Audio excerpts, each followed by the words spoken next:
All right. So first of all, I like to make a deal with everybody here. In case anybody asks you why my voice is broken, let's all have one version aligned. Is that this is a direct consequence of the weather in St. Gallen, and it has nothing to do with me having 5 days of partying at Art Basel, Miami. So once we're fully clear about that, then we can move forward and talk of my favorite topic, which is the social consensus of digital value perception. Wow, that's definitely not something you don't want to talk about on a first date. That being said, what I'm trying to say here is the relationship between what digital ownership directly links with digital value and how, as a society, we understand that value. So, you see, the story of the digitalization of value and ownership is a bit, in my life, is a bit of an analogy of this whole system. I was born and I grew up in Switzerland, and for the first 22 years, I had the incredible experience and privilege to be educated in this country. But you see, Switzerland, we are a bit victim of our success, is that you don't need to be exceptional to make it. We don't really face competitiveness. We don't understand what a real hustle means. And we barely leave our comfort zone. So after I graduated from college, I decided to do a 180-degree shift in my career, and so I moved to China. So in 2016, when I arrived in China, naturally I was very stupid, very naive, but mostly very broke. So I remember in my hostel I arrived and I'm like, damn, I really need to find some food and cheap food. So there was this street vendor on the street, 200 meters away from the hostel. So I went there, and after a minute of sign languages to make sure there was not too much spicy sauce, then it was the moment to pay. And in a very Swiss reflex, I took my wallet, got a first banknote out, and I handed up. And that lady looks at me and she's like, no, okay. Maybe I underestimated the price of a fried noodle, so I took another banknote out of my wallet. And then she looked at me and she said, no.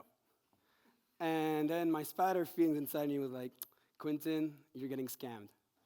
So after 1 minute of a lot, way more hand gestures, such as don't try to scam me, she basically took her smartphone and just translated what she wanted to say in English, which means no cash, WeChat or Alipay only. Wow, we're talking about 2016 here, and it would absolutely baffle me here. It's because it was the first time in my life where somebody was ready to refuse a business transaction on the sake of it was not digital enough.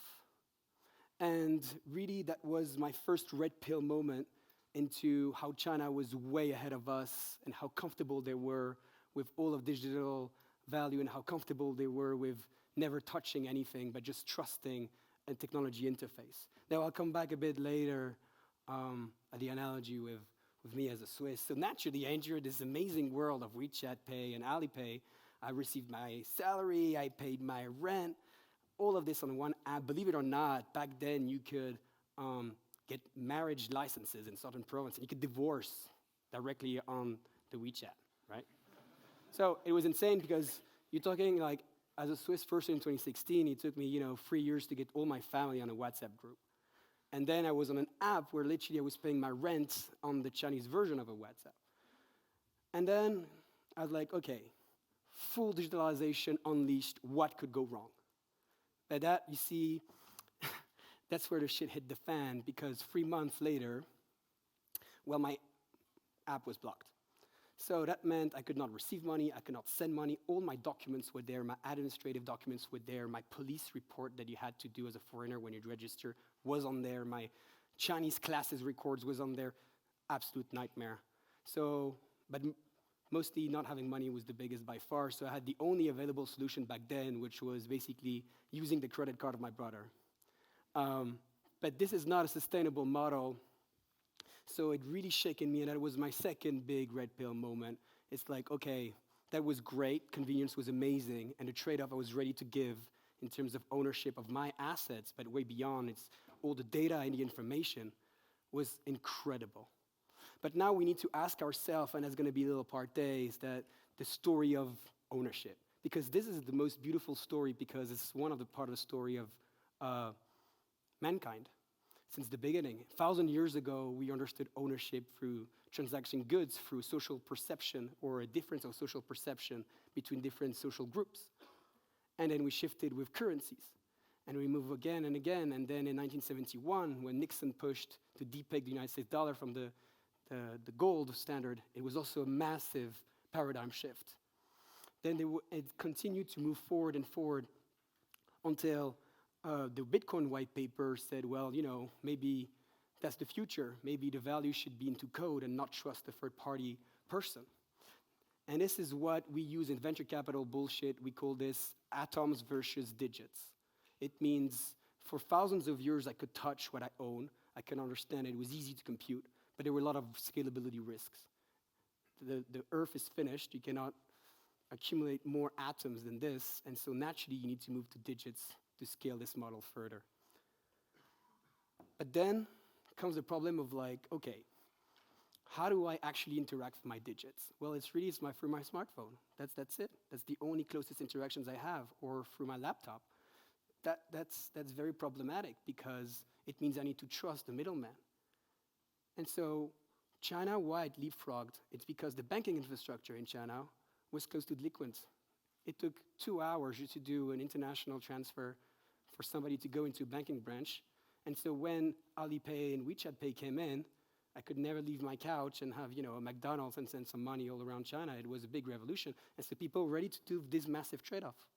But we in Switzerland, we never had it because our banking system was relatively okay or relatively average, and we kind of relatively trust people. But then something incredible happened in Switzerland, COVID. We had no choice. We had to move. We're like, well, that world is over. We're gonna have to order our food, order our stuff, but most importantly, we won't charge cash anymore. And this mass educational, social acceptance of digital value just got forced into us through COVID.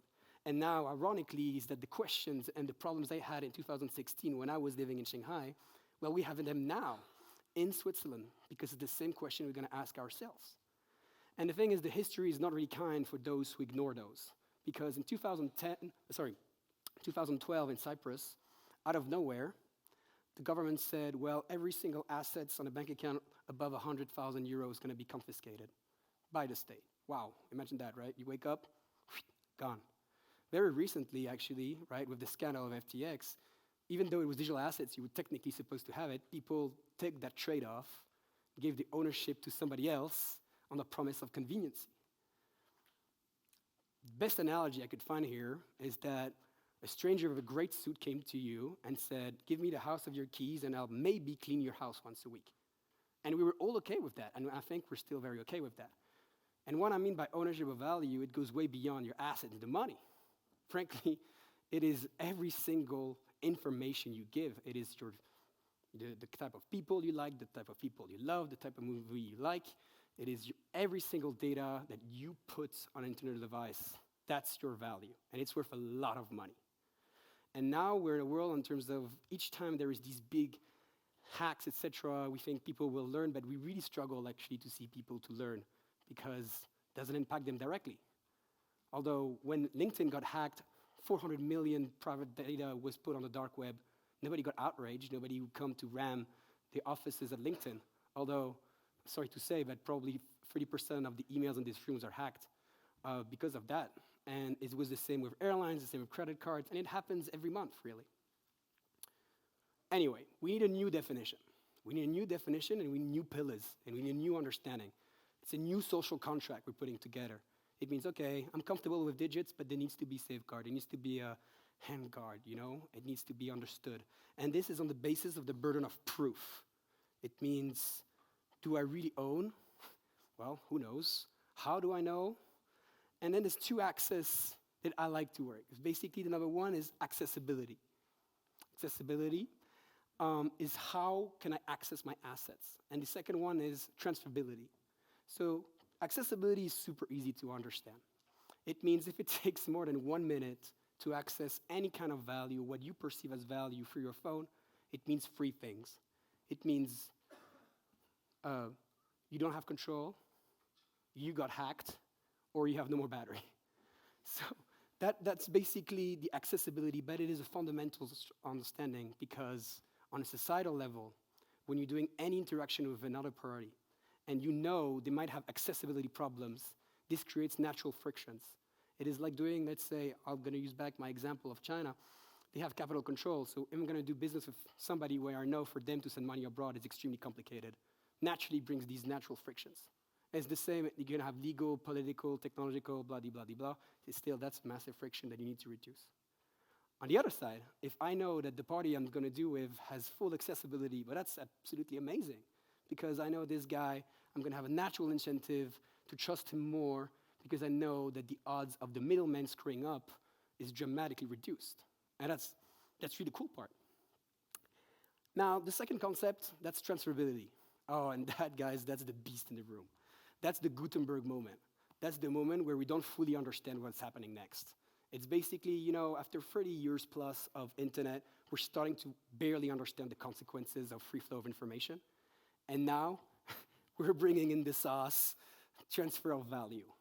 And that is what the whole narrative is about the internet of value, because it brings concepts that maybe some of you are aware of, but I can guarantee you 80% are not, which is self-custody, security, network, privacy, and ultimately, at the end of the day, politics. And so every single individual is facing this incredible trade-off, which is I can increase my individual liberty and my freedom and have access to my ownership. And I said to you before, it goes beyond my assets. It's really my data and who I am at the end of the day. Am I ready to accept more of this? But the trade-off is way more accountability. It means I am responsible for my actions. And this, for a lot of people, it's easy to understand when nothing goes wrong, but when it goes bad, they always need to blame somebody. And it's very hard to say, well, it's my fault. So then we need to ask ourselves questions, what do we want to put the trade-off in? How much can we trust this middleman? Are there safeguards?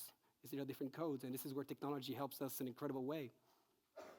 And so one must ask these questions. Do I own these assets? That's accessibility. If yes, prove it. That's transferability. That's what everybody should ask themselves. Now, I want to reassure everybody there's hope, right? After 20 years of emails, I think everybody now knows that there's not that many Nigerian princes ready to send money to a stranger online. So people learn, but it takes time and it's painful. And as a society, we like to think that we grow every day, but really, we learn from mistakes and failures. And the past history and the short-term history has not been kind to those who are willing to give the trust to a third party they did not fully trust, or even worse, did not fully understand. And this is the debate about ownership, and digital ownership is heating up every day. It is a question you need to ask yourself, especially the majority of students here, need to fully understand what this actually means, because this is an ongoing conversation. It's a new conversation that society and humankind did not have for thousands of years that now we need to have, and it's changing every single day. All right, so this was my food of thoughts. I hope you enjoy.